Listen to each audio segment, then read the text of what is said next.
Friends பாருங்கள், ராஜாவுடைய இந்த ட்ரெஸ்ஸிங் டேபிள் பாருங்கள், சிம்மாசனம்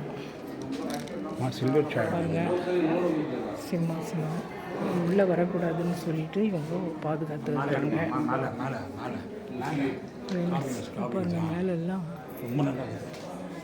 மேலெல்லாம் பாருங்கள் எவ்வளோ என்கிரேவ் பண்ணி வச்சுருக்குறாங்க ப்ரூஃப் எல்லாம்.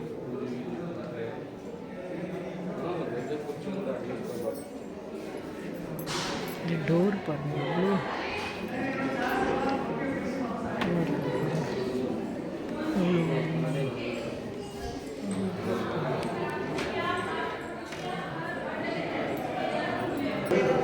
ஃப்ளோரிங்லாம் எவ்வளோ அழகாக இல்லாமல் என்கிரேவ் பண்ண டோர்ஸு பாருங்கள், டோர்ஸ்லாம் எவ்வளோ அழகாக இருக்குது.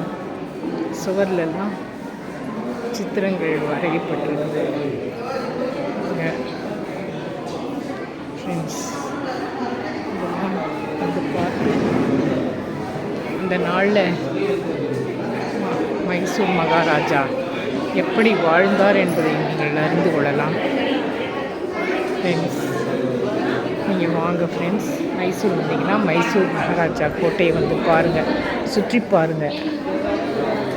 அவர் வாழ்ந்த வாழ்க்கை, அவருடைய இருப்பிடம் எப்படி வச்சுருந்தாரு, அவருடைய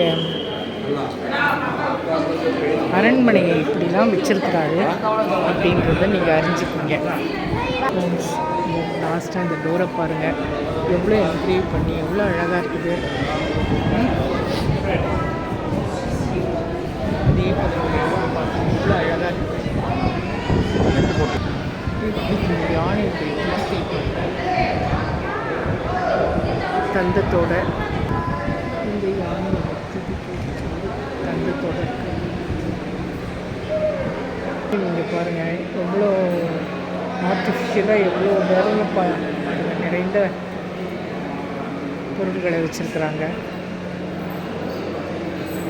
அந்த நாளில் அவர்களுடைய கைவண்ணங்கள்லாம் எப்படி இருந்துச்சுன்னு காட்டுது. இதெல்லாம் இந்த டோரை பாருங்கள் எப்படி இருக்குது, எப்படி என்கிரேவ் பண்ணியிருக்கு பாருங்கள்.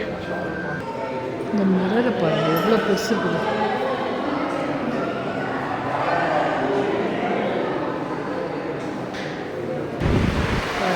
மகாராஜா உட்காந்துருக்காரு பாருங்க, சேவை அவருக்கு காவல் புரியுறாரு. கம்பீரமான வாழ்க்கை அந்த நாளில் இருந்து பழைய வாழ்க்கலாம் பாருங்க. பேலஸ் எவ்வளோ அழகாக இருக்குது.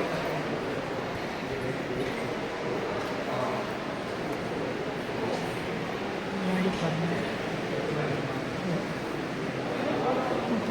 எவ்வளோ அழகாக இருக்குது. ஒரு முறை மைசூர் வந்து இந்த பேலஸை பாருங்கள் எவ்வளோ